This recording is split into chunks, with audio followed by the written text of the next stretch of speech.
Well, this poem in particular, it sort of hits on the nail of our place in nature, or our place just in general in the universe. I guess in like more modern terms, the idea of like dissolving your ego, or like destroying your ego even, opening yourself up to the vastness of reality, of the universe. Nice Kabdan, kaba, dost, boşaldım, doldum. The first line is about like being within a container. Within sort of the Alevi philosophy, this is about filling yourself up with an understanding, or with knowledge. The philosophy of Alevism, it's pushing you as an individual to knowledge, to want to learn. You know, he's saying from one source of knowledge to another. I'm going from one place to another. I'm going from one person to another. Right? You go and speak with one person, have a discussion with one person. You learn from that person. But it's not limited to one person. It's learning from people, through discussion, through muhabbet. So it's not necessarily just the information, but it's through interacting with the person, your understanding. So, I mean, fundamentally, you know, one key aspect of Alevism, which is unique, I think, well, it might not be, but in my opinion, which makes it unique, is this very philosophically materialist view of, you know, of religion, in the sense of it comes from interacting with the world, right? Like, whereas other religions may, or other beliefs and other philosophies may say that truth can be found from introspection, for us, like, all of our philosophy and all of our history points to not just introspection, but also to interaction with people. You can kind of think of like, as a scientist, you go out into the world and you test things. In the same way, when you interact with people, that tells you something about the universe, is what Daimi is saying, because fundamentally these people are a reflection of the universe. Karıştım denize, deniz ben oldum, damlanın içinde, evreni buldum.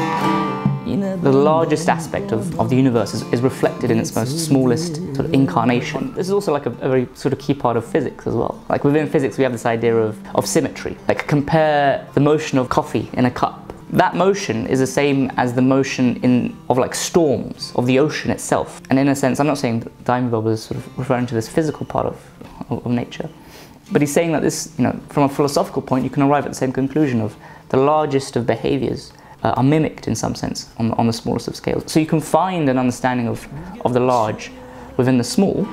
Yine benden, bana, getirdi, beni. What does it mean to bring from me to me? Me in the abstract. I'm a small version of the entire universe. And then there is me as the individual that sort of interacts. There's me, the conscious actor, and then there is me, which is a reflection of the universe. This verse is saying, I can consciously find myself just through interacting with others, and understand myself because I am a reflection of this grand thing that we're in. And I think that's a beautiful view of reality. But it's a fundamental part of the Alevi philosophy. And he gets this across in a very poetic way, in a very sort of simple way, which I quite like. And I mean, in my opinion, this always like leads to like a very important question about identity in general. This is like one of the key things about what we are talking about today in terms of like modern day Alevism.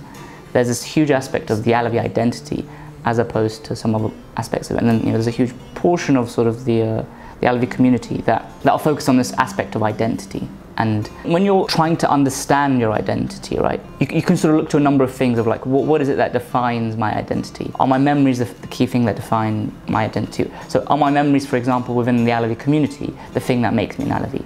Or is it me having Alevi values? Is it that makes me an Alevi, right? Because, you know, maybe you can lose memories as you get older. You might sort of have an accident and lose your memories, but maybe you still have the Alevi values. So is it values that defines your Alevi identity? Or that maybe there's something else about being an Alevi, there's a particular thing that's within your subconscious that defines you as having this Alevi identity. Here's the interesting thing. So again, sort of make parallels.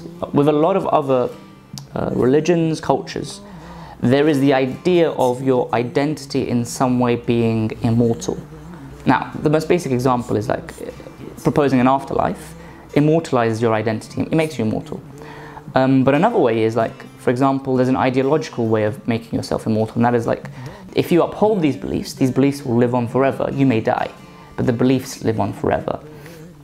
And you in some way are sort of immortal in that sense. I think what Daimi is in some way trying to touch on is the sort of futility of immortality, or like the sort of immortal beliefs. There's a very famous person whose works I really love called Ernst Becker. He talks about death a lot, but he talks about how a lot of cultures, a lot of religions, and also a lot of modern day society is in some way denying the reality of death by creating immortality projects, by creating hero arcs for people.